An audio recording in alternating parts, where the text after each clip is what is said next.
At Grandma's birthday dinner, my brother barked, "You're the disgusting freak. Don't come near our table again." Then tried to stick me with the $6,800 bill after shoving me by the kitchen trash. I said, "Burn with the family you chose over me." I killed the mortgage, pulled the car loan, cut the card, and what I handed Mom over dinner left her speechless and powerless. "You're the disgusting freak. Don't come near our table again." My brother's voice cracked through the clink of forks and faux birthday laughter like a whip in the air. The restaurant froze. My fork paused mid-air. Grandma blinked, startled in her birthday sash, while Uncle Rick grunted into his martini glass like he hadn't heard anything. "Nathan." My mother started, but he cut her off with a raised hand. "No, I'm done pretending. He shouldn't be here. He's not family anymore." He stood up. 6'2", suit too expensive for his salary, eyes glossy from whatever self-congratulatory scotch he'd been sipping. I stayed seated. My hands were under the table, gripping my jeans so hard my knuckles whitened. My heart? It wasn't racing. It had slowed, because I had waited for this. My name is Caleb Marks. I'm about 26. And for the last 6 years, I've been the family's insurance policy, emotionally and financially. Quiet, reliable, unseen. I paid off hospital bills when Mom couldn't, took a second job when Dad died to help Grandma keep her house. And when Nathan got laid off, I'm the one who co-signed the loan. They all needed me, until they didn't. Tonight, on my grandmother's 80th birthday, I wasn't supposed to come. Nathan made that clear in a text that read, "Stay away. You make everything weird." But I came, because Grandma asked, and because this time, I didn't come empty-handed. The family that fed on me. Nathan, 31. My older brother, golden child, made one bad investment after another, left me with $42,000 in co-signed debt. Never said thank you. Mom, 58.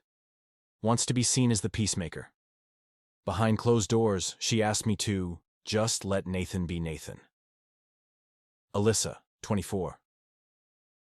My sister, not cruel, but silent.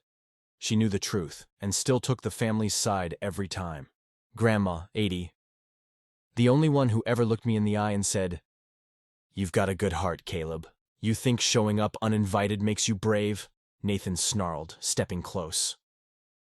"Nathan, sit down," Grandma said, her voice trembling.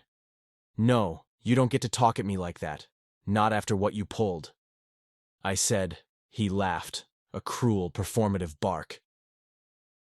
"You mean saving the family from your depressive loser complex?" Then he shoved me, hard, and I staggered against the swinging kitchen door, catching myself on a trash can.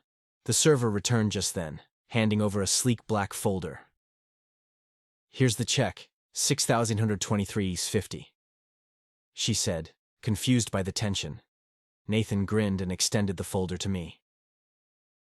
"You got it, right? You always do." I stood slowly, straightened my jacket. "I'm not paying for anything tonight," I said, loud enough for the table to hear. Mom's smile faltered. "Honey, please don't make a scene. This is Grandma's night." "No, Mom. You made a scene when you let him use my name for that second loan." Her face paled. "You said you'd never bring that up. And you said you'd never let it happen again." The silence around the table was thick, but not for long, because I reached into my pocket and placed 3 envelopes on the table. Flashback. I was 20. Dad had just died. The mortgage was behind. Nathan was drowning in startup debt, and Mom was crying into a pile of unpaid bills. I dropped out of my second semester at college to work 2 jobs, paid off what I could, sold my car so they could keep theirs. When Mom asked me to co-sign Nathan's loan, she cried like it was life or death. She said, "You're the only one who can save this family." I said yes. They never paid it back, and when collectors came, they ghosted. I had to threaten legal action just to stop the harassing calls. They all moved on. I never could. The first envelope held a copy of the pump's official notice. I had my refinanced Grandma's house in my name 3 years ago to keep it from foreclosure. They never knew. Last week I sold it with her consent, Inside was a cashier's check for $28,000, in Grandma's name only.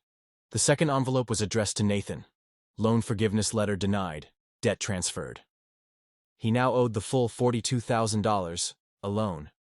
The third envelope, a printout showing that I'd canceled the family credit card, pulled my co-signature from Mom's new car loan, and formally removed myself from all shared accounts. I didn't just walk away. I took everything they leaned on. You spiteful little... Nathan lunged again, but this time 2 servers blocked him. Mom stared at the documents in her hands, lip trembling. You can't just do this. We're family. I looked at her, really looked. Years of guilt had aged her, but not enough to make her honest. You made your choice. You chose him, every time.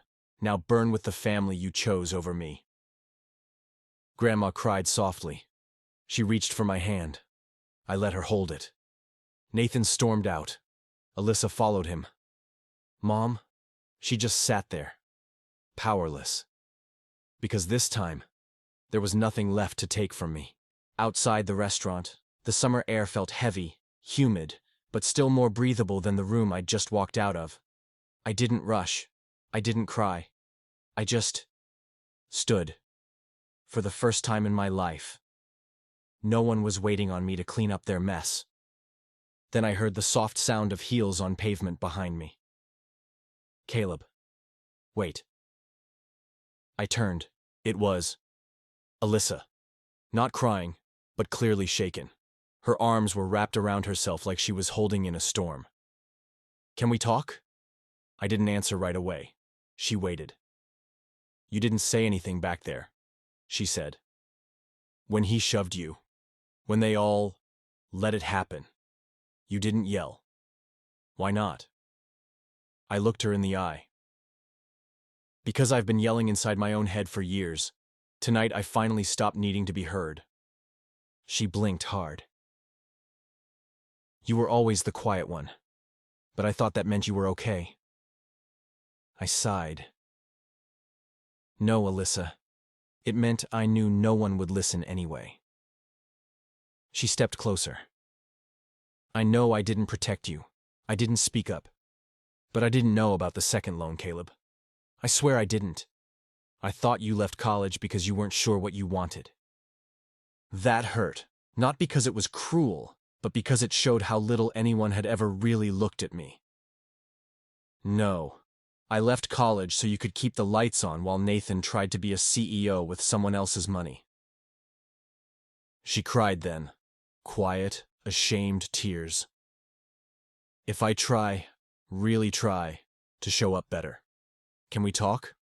Not now, not all at once, but sometime? I stared at her. The little sister I used to drive to soccer practice, the one who used to fall asleep against my shoulder during thunderstorms.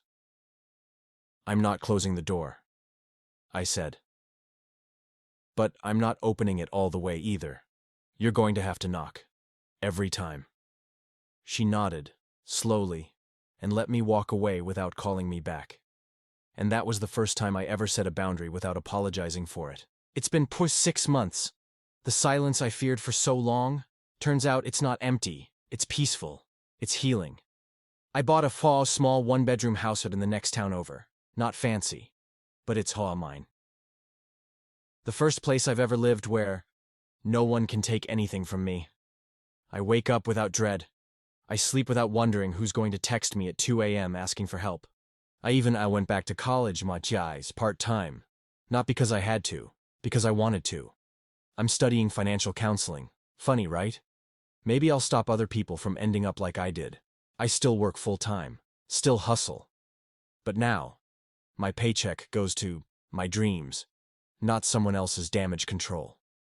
Grandma lives with me now. She sold the rest of her furniture and came with nothing but a suitcase and her chest set. We eat dinner together every night.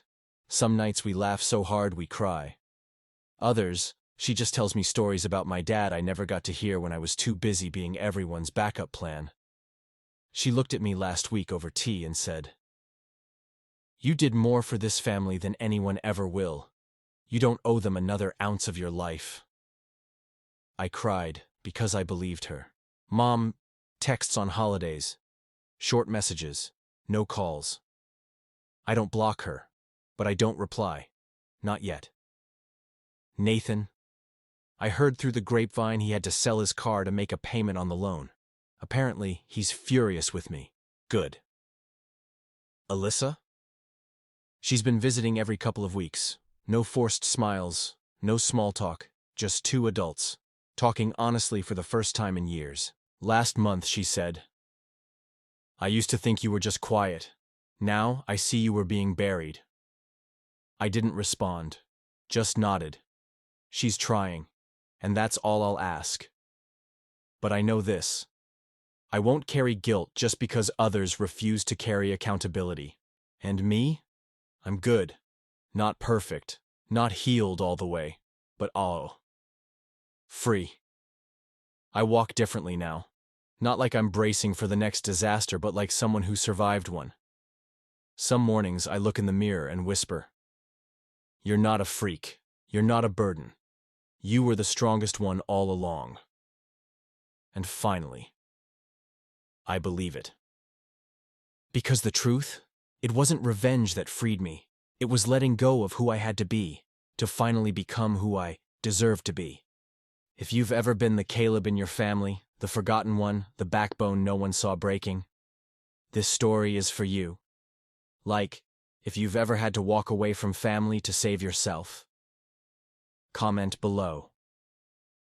What would you have done if you were in Caleb's shoes? Subscribe. For more real stories of emotional healing, justice, and strength. Because sometimes walking away isn't weakness. It's the first step to becoming who you were always meant to be. And remember, you don't owe anyone your silence, not even family.